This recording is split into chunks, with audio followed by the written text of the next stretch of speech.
하나님의 말씀 보겠습니다. 오늘은 이사야 54장 1절부터 17절까지의 말씀입니다. 제가 가진 구약성경 1034면에 있습니다. 이사야 54장 1절부터 17절까지 저와 함께 한 절씩 교독하겠습니다. 잉태하지 못하며 출산하지 못한 너는 노래할지어다. 산고를 겪지 못한 너는 외쳐 노래할지어다. 이는 홀로 된 여인의 자식이 남편 있는 자의 자식보다 많음이라. 여호와께서 말씀하셨느니라.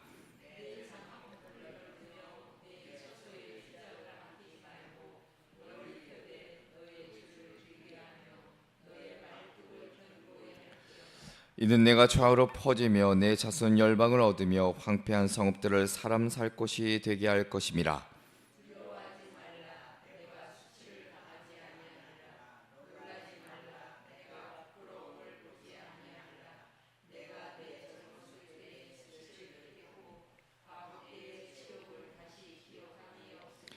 이는 너를 지으신 이가 내 남편이시라. 그의 이름은 만군의 여호와이시며 내 구속자는 이스라엘의 거룩한 이시라. 그는 온 땅의 하나님이라 일컬음을 받으실 것이라.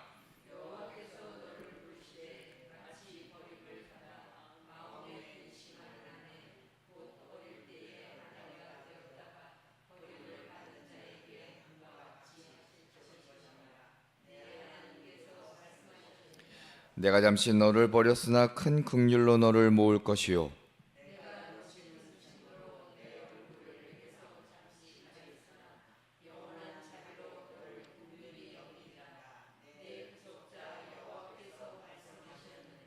이는 내게 노아의 홍수와 같도다. 내가 다시는 노아의 홍수로 땅 위에 범람하지 못하게 하리라. 맹세한 것 같이 내가 네게 노하지 아니하며 너를 책망하지 아니하기로 맹세하였느니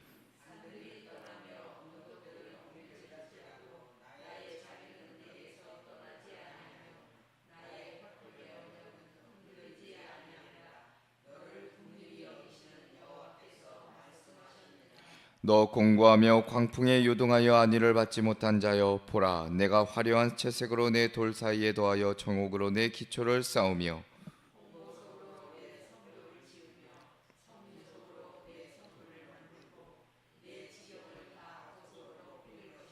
내 모든 자녀는 여호와의 교훈을 받을 것이니 내 자녀에게는 큰 평안이 있을 것이며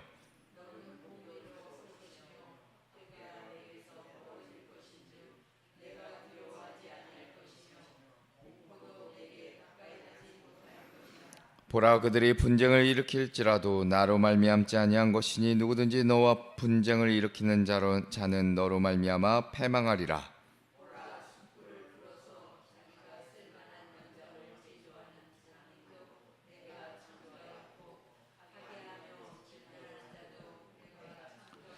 함께 읽겠습니다. 너를 치려고 제조된 모든 연장이 쓸모가 없을 것이라. 일어나 너를 대적하여 송사하는 모든 혀는 내게 정죄를 당하리니 이는 여호와의 종들의 기업이요 이는 그들이 내게서 얻은 공이니라. 여호와의 말씀이니라. 아멘.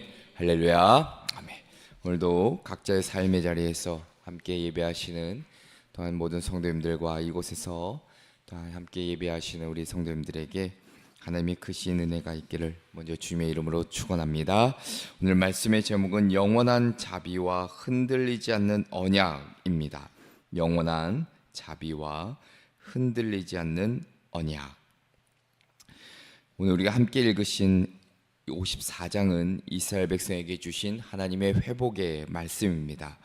오늘 본문은 단순히 한 민족의 어떤 역사적 번영과 회복을 약속하는 차원을 넘어 그리스도 안에서 새롭게 창조될 하나님의 백성을 향한 영원한 구원의 약속을 담아내고 있습니다. 먼저 우리는 이 본문이 우리가 어제 살펴보았듯이 이사야 53장에서는 고난받는 종의 이미지, 우리가 그 말씀을 어제 보았는데 하나님의 종이 멸시와 버림, 고통과 죽음을 통해 인류의 모든 죄를 대신 짊어지셨습니다. 그리고 그 종의 희생 이후에 바로 이어지는 오늘 이사야 54장의 말씀인데 고난을 통해 이루어진 그 구속의 열매, 구원의 열매가 얼마나 크고 놀라운 것인지를 우리에게 들려주는 말씀입니다. 십자가의 수치, 그 고통 뒤에는 반드시 부활의 영광이 따라오고 징계의 어두움 뒤에는 하나님의 자비로운 그 회복의 은혜가 있다는 사실을 우리에게 말씀해 주고 계십니다. 자, 이스라엘 백성들은 바벨론 포로 생활이라는 거대한 어떤 민족의 수치, 절망 속에 있었습니다. 성전은 무너졌고 나라는 멸망했고 마치 오늘 말씀처럼 남편을 잃고 자식조차 낳을 수 없는 홀로 된 여인처럼 고통받고 있었습니다. 그들의 상황은 인간의 어떤 노력, 지식으로는 해결할 수 없는 상태였습니다. 그런데 그 어둠과 암흑의 그 한가운데서 이사야 선지자는 하나님의 명령을 선포합니다. 자, 1절에 보면 잉태하지 못하며 출산하지 못한 너는 노래할지어다, 산고를 겪지 못한 너는 외쳐 노래할지어다 말씀합니다. 자, 상식적으로 이해되지 않는 명령이기도 하죠. 자식을 낳지 못해 수치와 절망 속에 있는 여인에게 슬픔의 탄식 대신 기쁨의 노래를 부르라 명령하고 있는 겁니다. 오늘 우리는 이 말씀 속에 담긴 하나님의 깊은 뜻을 함께 살펴볼 텐데, 자, 오늘 54장을 통해 우리에게 깨닫게 하시는 그 하나님의 은혜가 무엇일지 함께 살펴보고 기도의 제목을 얻고자 합니다. 첫째로는 수치를 영광으로 바꾸시는 하나님입니다. 수치를 영광으로 바꾸시는 하나님. 자, 오늘 본문의 첫 구절이 이렇게 시작하는데, 잉태하지 못하며 출산하지 못한 너는 노래할지어다. 잉태하지 못한 여인. 자, 고대 근동 사회에서 가장 큰 수치와 절망을 상징하는 문구입니다. 당시 문화에서 여인이 가지고 있는 가치라는 것은 후손을 낳는 것으로 평가되어졌습니다. 그러니까 자녀는 가문의 미래, 어떤 경제적인 안전, 사회적인 지위를 보장하는 아주 중요한 요소였는데, 자, 그런 상황에서 자녀를 낳지 못하는 여인은 공동체로부터 당연히 외면당하고 자신의 존재 가치마저 부정당하는 그 아픔을 겪어야만 했습니다. 자, 그런데 하나님께서 바로 그 여인에게 노래하라, 기뻐하라 말씀하는 겁니다. 자, 인간의 눈에 소망이 끊어진 그 자리, 하나님은 가장 놀라운 기쁨의 시작점으로 삼으신다라는 것이죠.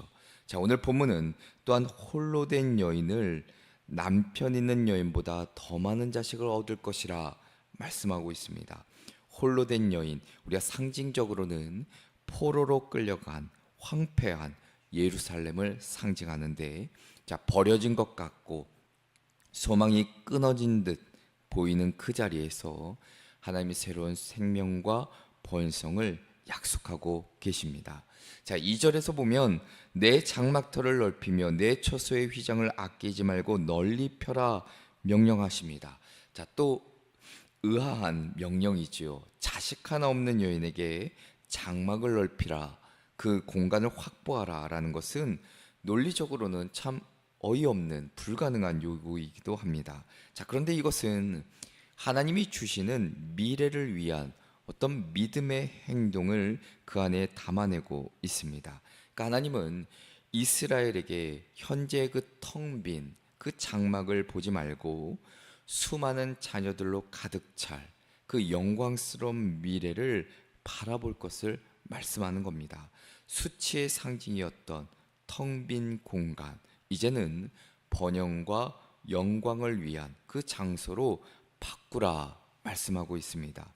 그러니까 믿음은 보이는 현실을 기준으로 사는 것이 아니라 하나님의 약속을 기준으로 사는 것이죠. 현실은 아무직 불모지 같을지라도 하나님은 그 불모지 위에 새로운 생명을 창조하시고 또한 그곳에 하나님의 놀라운 역사심을 보게 하신다는 사실입니다.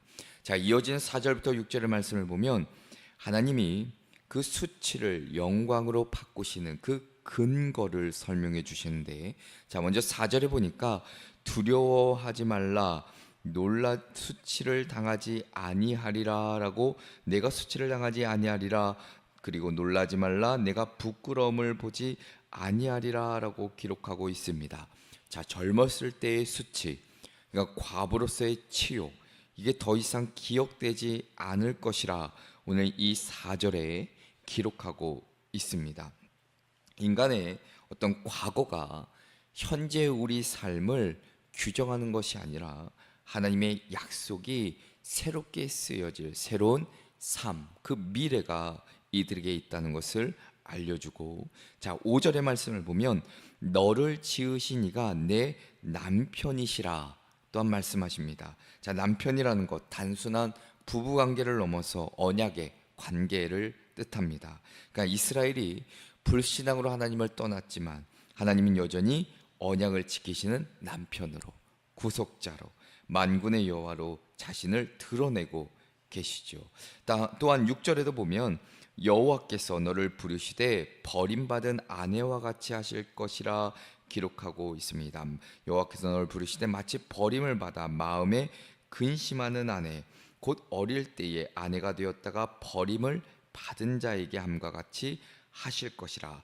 자, 하나님은 버림받아 마음에 근심하던 아내와 같던 그들을, 그 시온을, 이스라엘 백성들을 다시 불러 모으신다는 겁니다. 자, 이 장면은 배신했던 아내, 돌이켰던 그 아내를 다시 품는 남편의 무조건적인 사랑을 우리는 발견할 수 있습니다. 하나님의 언약 가운데 그 신실함을 통해 이루어지는 구원의 말씀이기도 하지요. 자, 하나님이 바로 이 4절부터 6절의 말씀을 통해 직접 그 수치를 영광으로 바꾸시는 그 이유와 그 근거를 우리에게 들려주고 계십니다. 사랑하는 성도 여러분, 본문은 우리 각자의 현실에 맞닿아 있습니다. 우리가 때로는 자녀가 없는 어떤 여인처럼 열매 없는 삶을 늘 바라보며 경험하며 수치와 좌절을 경험할 때도 있고, 실패와 상실이 우리의 삶을 무너뜨릴 때도 있다는 겁니다. 자, 그런데 우리의 구속자 되시는 그 하나님이 우리의 인생을 수치에서 영광으로 바꾸시고 새롭게 쓰신다는 사실입니다. 그래서 우리가 현실만을 바라보며 절망하지 말 것을, 그리고 믿음으로 하나님께서 우리의 수치를 영광으로 바꾸실 것을 우리가 확신하며 오늘도 그 내 삶 가운데 찬송하며 기뻐하며 살아갈 때 하나님의 그 풍성한 은혜를 우리 삶 가운데 채워 주실 줄로 믿습니다. 둘째로는 영원한 자비와 화평의 언약을 주시는 하나님입니다. 영원한 자비와 화평의 언약을 주시는 하나님. 자, 오늘 본문 7절은 이렇게 말씀하시는데, 자, 오늘 본문 7절 보니까 내가 잠시 너를 버렸으나 큰 긍휼로 너를 모을 것이요라고 기록합니다. 자, 이스라엘은 포록이라는 아주 깊은 힘든 그 역경과 어려움과 절망을 경험합니다. 성전도 무너지고 백성들은 흩어지고 하나님이 자신들을 버리신 것 같은 그 공허함과 그 수치를 경험합니다. 자, 그런데 하나님은 그 고통을 오늘 이 말씀에 보니까 잠시라고 표현합니다. 아주 짧은 시간인데, 한순간인데, 자, 인간의 관점에서는 수십 년의 그 바벨론 포로 생활이 너무나도 길고 끝없는 고난처럼 느껴졌지만 하나님의 관점에서는 그것이 한순간의 그 징계에 불과했다는 겁니다. 자, 그런데 뒤에 오는 그 은혜는 비교할 수 없을 만큼 크고 영원하다는 것을 우리에게 말씀해 주시는데, 자, 7절 하반절에 보니까 큰 긍휼로 너를 모을 것이요라고 기록하고, 자, 8절에 넘어가서는 내가 넘치는 진노로 내 얼굴을 내게서 잠시 가렸으나 영원한 자비로 너를 긍휼히 여기리라 내 구속자 여호와께서 말씀하셨느니라라고 기록하고 있습니다. 자, 얼굴을 가렸다, 관계의 단절을 뜻하죠. 그러나 그 진노가 잠시였을 뿐 그 자비는 영원하다는 것을 성경은 기록합니다. 자, 그러면 우리가 여기서 주목해야 될 것은 바로 이 잠시와 영원의 극명한 대조이겠죠. 자, 하나님의 분노라는 것은 순간적이고 일시적이라 한다면 그분의 하나님의 자비와 긍휼은 영원하다는 겁니다. 자, 그래서 하나님의 변치 않는 그 속성, 그 성품을 우리에게 보여주시는데, 자, 우리의 죄로 인해 하나님의 진노가 있었을지라도 그 진노는 우리를 멸하기 위함이 아니라 결국 영원한 사랑으로 우리를 회복시키기 위함이었음을 말씀하고 계신 것입니다. 자, 그래서 구절을 보면 이 사실을 노아의 홍수와 비교하는데, 자, 이는 내게 노아의 홍수와 같도다. 내가 다시는 노아의 홍수로 땅 위에 범람하지 못하게 하리라 맹세한 것 같이 내가 네게 노하지 아니하면 너를 책망하지 아니하기로 맹세하였노니 기록합니다. 자, 하나님이 홍수 이후에 무지개를 언약의 표징으로 세우시죠. 그것은 다시는 온 땅을 멸망시키지 않으시겠다라는 하나님의 일방적인 약속입니다. 자, 마찬가지로 하나님이 오늘 말씀을 통해 다시는 노하지 않으시고 다시는 버리지 않겠다 맹세하시죠. 하나님의 언약은 인간의 신실함에 있는 것이 아니라 하나님의 신실하심에 달려 있다는 것을 우리는 알 수 있습니다. 자, 10절의 말씀을 보면 산들이 떠나며 언덕들은 옮겨질지라도 나의 자비는 내게서 떠나지 아니하며 나의 화평의 언약은 흔들리지 아니하리라 너를 긍휼히 여기신 여호와께서 말씀하셨느니라 기록합니다. 자, 세상에서 가장 견고한 것처럼 보이는 산, 언덕, 옮겨질지라도 무너져도 하나님의 자비, 화평의 언약은 결코 흔들리지 않는다는 것이죠. 하나님과의 관계가 회복되고 우리 내면의 평강이 임하고 우리의 공동체가 새롭게 되는 포괄적인 그 회복의 약속을 우리에게 들려주고 계십니다. 사랑하는 성도 여러분, 우리 삶에도 하나님의 얼굴이 가려진 듯한 그 시간이 있습니다. 기도해도 응답이 없는 것 같고 현실은 점점 더 무너져 내리는 듯 참 무거운 짐을 짊어지고 가는 것처럼 우리 삶이 그렇게 보일 때가 있습니다. 그러나 우리가 잊지 말아야 될 것은 그 시간조차도 하나님 안에서는 잠시일 뿐이고 그 끝에는 반드시 자비와 영원한 화평의 언약이 기다리고 있다는 것을 우리가 잊지 말아야 합니다. 우리의 구원은 우리의 연약한 믿음이나 어떤 상황에 달려있지 않고 오직 하나님의 흔들리지 않는 그 언약에 근거하고 달려있다는 것이죠. 우리가 이 진리를 굳게 붙들 때 우리 마음속에 진정한 평화가 임하게 될 것을 오늘도 그 사랑과 은혜 안에서 살아내시기를 주님의 이름으로 축원합니다. 끝으로는 영광스러운 미래를 약속하시는 하나님입니다. 영광스러운 미래를 약속하시는 하나님. 자, 오늘 11절 말씀을 보면 너 공고하며 광풍에 요동하여 안위를 받지 못한 자여 내가 보라 내가 화려한 채색으로 네 돌 사이에 더하며 청옥으로 내 기초를 쌓으며 12절에 이어서 홍보석으로 내 성벽을 지으며 성료석으로 내 성문을 만들고 내 지경을 다 보석으로 꾸밀 것이며 라고 기록합니다. 자, 갑자기 앞선 비참한 어떤 여인 과부의 모습에서 화려한 도시의 모습으로 시선이 이렇게 옮겨지는데, 자, 그들의 성읍은 무너지고 폐허가 되었지만 하나님은 그 위에 보석으로 기초를 놓고 홍옥으로 성벽을 쌓고 보석으로 문을 만들겠다 약속하십니다. 자, 이 구절은 단순히 건축 재료 어떤 호화로움을 의미하는 것이 아니라 인간의 어떤 노력으로도 다시 세울 수 없는 영원한 완전한 영광과 아름다움을 하나님께서 친히 세우시겠다는 선언이기도 합니다. 황폐함과 수치가 지배했던 과거, 그 과거와는 비교할 수 없는 영광스러운 모습, 그 미래가 도래할 것을 상징적으로 보여주는 말씀이죠.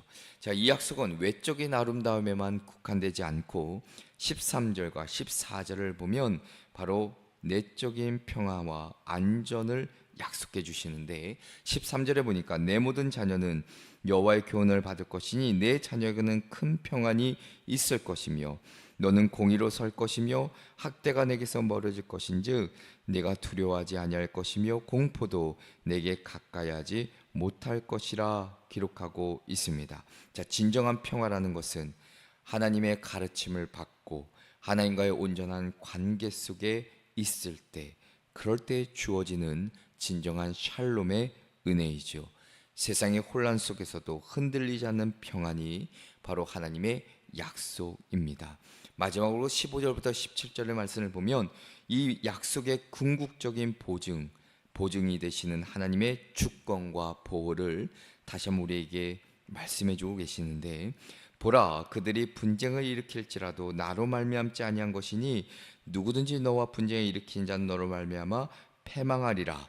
16절에서는 하나님께서 심지어 연장을 제조하는 장인, 파괴하며 진멸하는 자까지도 자신이 창조하셨다 말씀합니다. 자, 세상의 어떤 세력도 어떤 위협도 하나님의 허락 없이는 하나님의 백성을 해칠 수 없다는 절대적인 하나님의 주권 통치를 선포하고 있습니다. 그러므로 17절에 너를 치려고 제조된 모든 연장이 쓸모가 없을 것이라 우리에게 약속하고 계시지요. 우리가 살아가며 여전히 수치와 절망의 그늘에 머물러 있을 때가 있습니다. 그럴 때 오늘 말씀이 우리에게 약속하는 것은 우리의 가장 깊은 수치와 실패를 하시는 하나님께서 영원한 자비, 그 언약을 통해 우리의 삶을 완전히 새롭게 하시고 세상 그 어떤 위협도 침범할 수 없는 영광스럽고 안전한 미래를 우리에게 약속하시고 인도해 주실 것이라 말씀하고 있습니다. 이것이 우리를 향한 하나님의 변치 않는 약속이지요. 이 약속을 굳게 붙들고 하나님만을 온전히 섬기며 노래하며 감사하며 살아내는 오늘 한날 되시기를 주님의 이름으로 축원합니다. 기도하시겠습니다. 은혜와 자비가 풍성하신 하나님 아버지, 오늘 말씀을 통해 우리의 수치를 영광으로 바꾸시고 영원한 자비와 화평의 언약을 주시며 영광스러운 미래를 약속하신 그 주님의 은혜, 그 사랑을 다시 한번 마음에 새기며 살아가게 하여 주시옵소서. 우리의 시선이 다시 한번 세상에 무너진 장벽, 상한 마음에서 돌이켜 흔들리지 않는 주님의 약속만을 바라보게 하여 주시고 우리의 입술을 통해 주님의 그 살아계심, 그 은혜를 늘 감사하며 찬양하며 노래하며 살아갈 수 있도록 도우시고 인도하여 주시옵소서. 우리의 모든 수치를 영광으로 바꾸신 예수 그리스도의 이름으로 기도합니다. 아멘.